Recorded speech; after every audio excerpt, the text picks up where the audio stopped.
Kenny's defense kind of set the tone early and kept them? Oh, absolutely, absolutely. Kenny set an unbelievable tone in that first 10 minutes and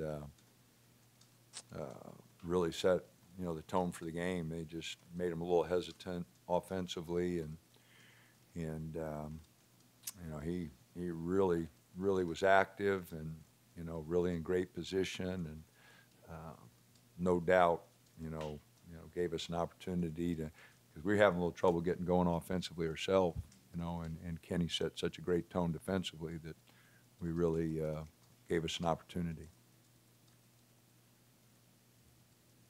This week, you just look around, but a lot of the home teams were losing in the conference, and you talked about how you guys lost some opportunities earlier this year home. Now you come and get a home sweep, and that in turn moves you up. Yeah, no, we needed to get something done at home. Obviously, we only have 2 home games left. We got to go on the road 5 times. So, you want to find out how together of a team we have. The schedule kind of shifts against us, but the best thing is we're probably as healthy as we've been in a long time. So, and especially with a couple days here to hopefully get Paul's ankle a little bit better, and so. That's the positive is, Kenny's gotten used to his mask, and I think we're a little healthier, than we've ever been. So that's the positive. The negative is schedule really shifts against us here.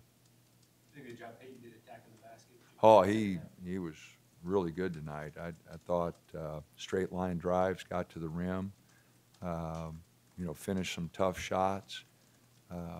So, no, I thought he did a good job. Lou, the second half, I thought offensively was really good. We only had 2 turnovers the second half, which really helped us score 39 points. So, I thought there were a lot of positives.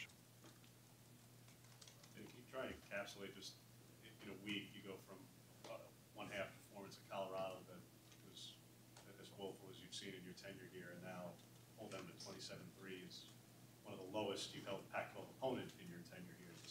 But this is the same team in a week span, and you can see both extremes of this. Well, not making excuses for him, but that's sometimes youth. Things don't go your way, and you give into it.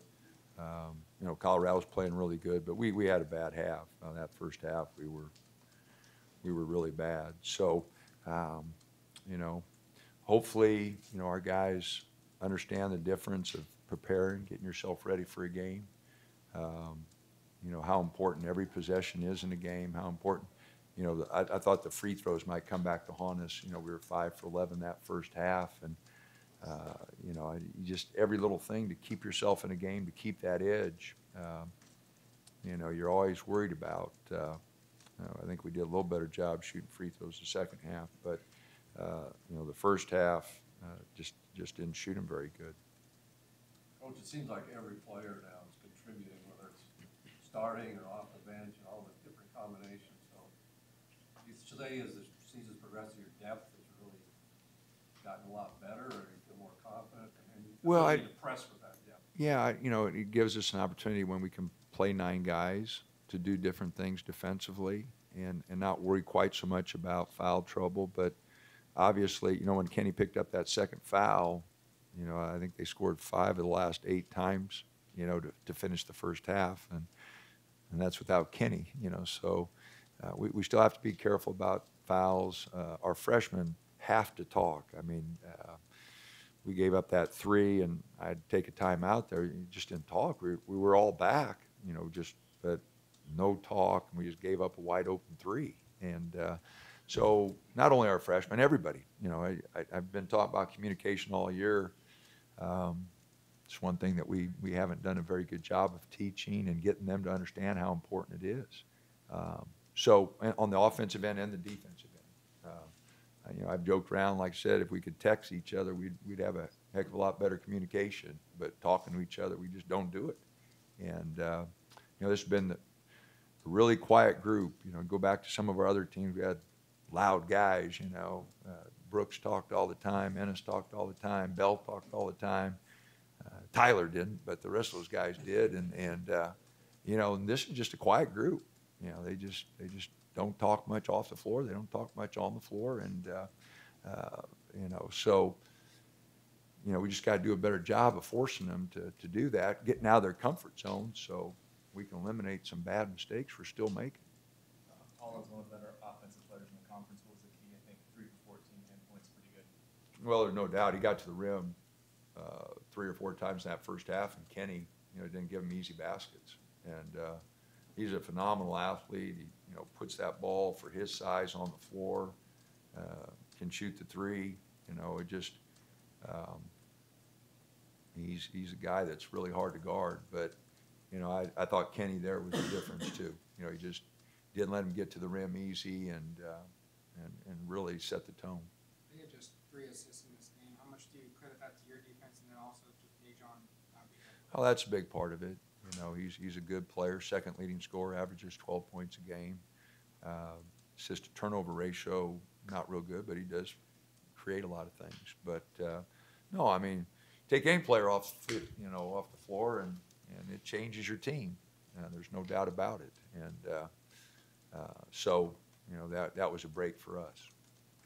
Peyton and Victor both kind of for the whole weekend in terms of getting back into a better shooting rotation, looked like for both of them. Yeah, no, it was great to see V hit some shots today, and Peyton shot it well. No, it's, you know, we need to shoot the ball. You know, we haven't been shooting it worth a darn, you know, and part of it's been shot selection, part of it's the ball movement that we've talked about, but part of it's just hitting open shots, you know, and we've had a lot of open shots.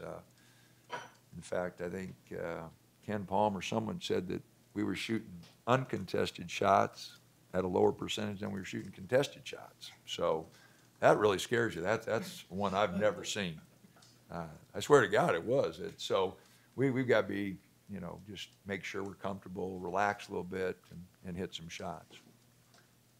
Did you see Chris Boucher got DBO? Yeah, I did. I was really happy. I texted him and before the game there when I saw it. So really happy. I mean, that couldn't happen to a nicer young man, and feel really good for he and his mother, his mother was unbelievably supportive when he was here, and rock solid. So I'm happy for Mary. I'm happy for Chris. It's and that couldn't be any better.